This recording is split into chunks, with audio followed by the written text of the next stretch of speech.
From Svitek comes a weekly digital series where he shares his insights, concepts, and findings learned during his 15-year journey of working in the entertainment industry. Each lesson offers you a roadmap to overcome the challenges that all artists face on the path to success. Welcome to a Svitek podcast. Hello, I'm Svitek, 360 Creative Coach, and welcome to this episode. What I want to talk about today is the expectation of ideal circumstances.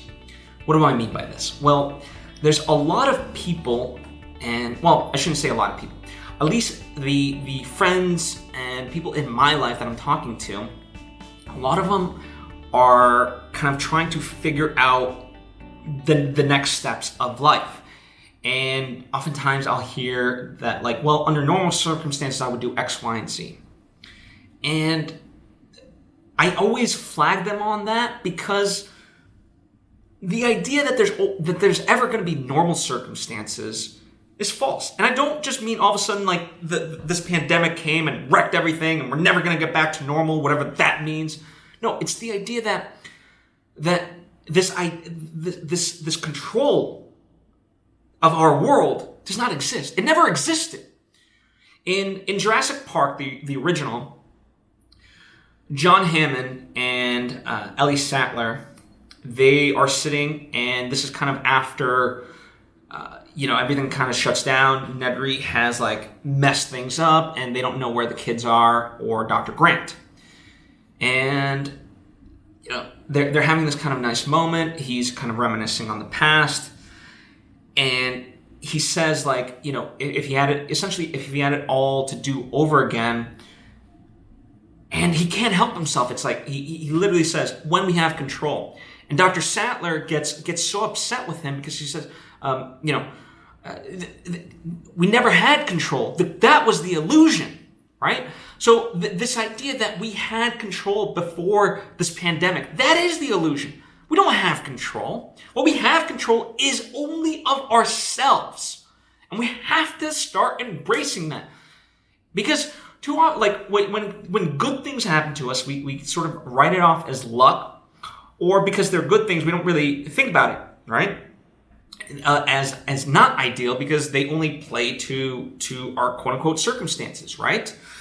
But good things can happen to us unexpectedly, but so can bad things. And not to go grim, but it's the negative ones that we look to because those are the ones that they're negative, and so they're not part of our narrative. And, 9/11, unexpected, but that's just kind of, that could happen at any point. The 2008 crash, and I know some people predicted it and so forth and whatever else, and certainly you can make that argument about the pandemic, but still, as far as, there's still a level of it just happened. Certainly, we can point to and sort of school shootings and things like that. There's ways to quote unquote prevent these things from happening, but at the same time, no matter what you still in life, there's going to be this X factor, if you want to call it, of just something unpredictable happening that we cannot account for.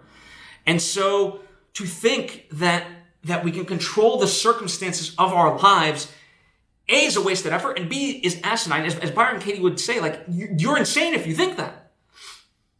And, by the way, she says that in the most loving way because,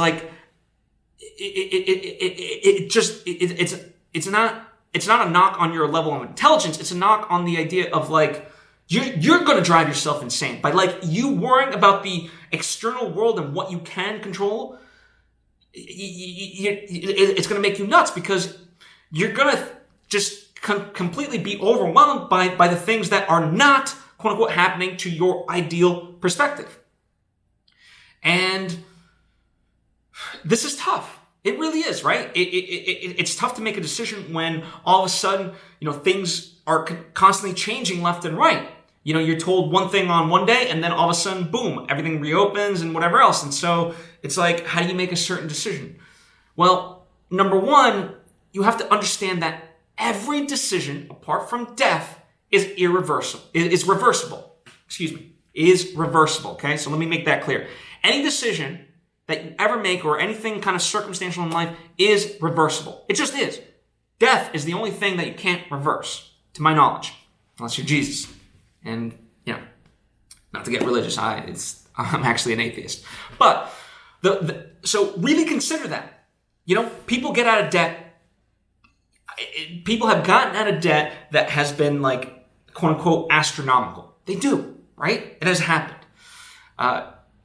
People who suffer from illnesses get over it. Whatever. Like there's always, and I know like I might sound way too optimistic about all of this, but things are reversible. There's always a way out.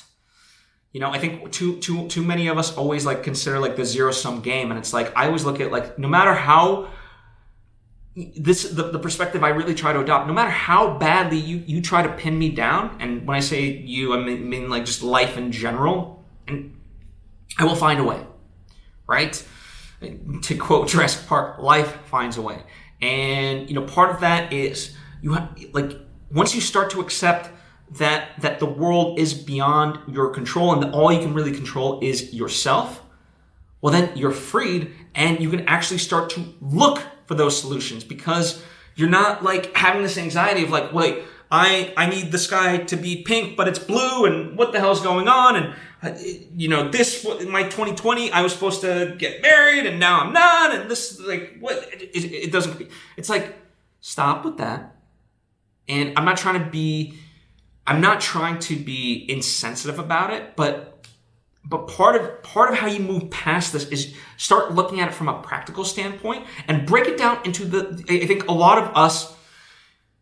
One of the things that I've talked about, like, gosh, in like episode 3 or 4 maybe of this entire series, is the notion, like, worst case scenario. Like, we have a negative bias, but you can actually utilize your negative bias towards something good, because, like, unless we define the worst case scenario, actually, our mind just is like, the world's gonna end, right? If I don't feed my kids, the world's gonna end.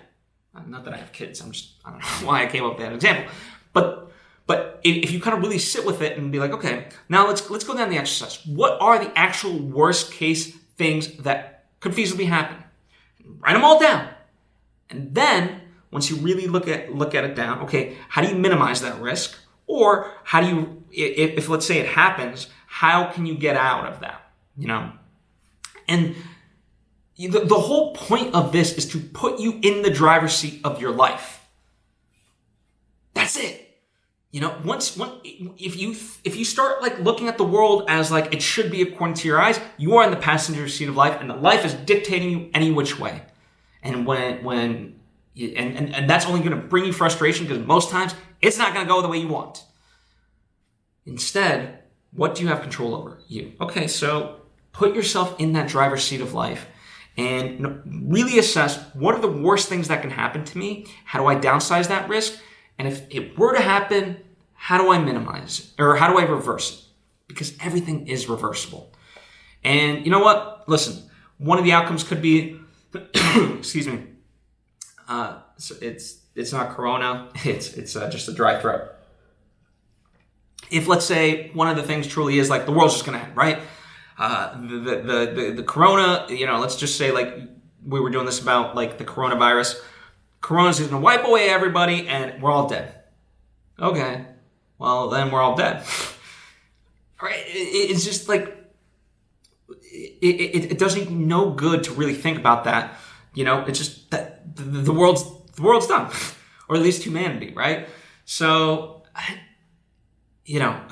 really try to break things down into smaller bite-sized pieces and try to make them as practical as you can. And that will alleviate a lot of the things that are kind of swirling around in your mind.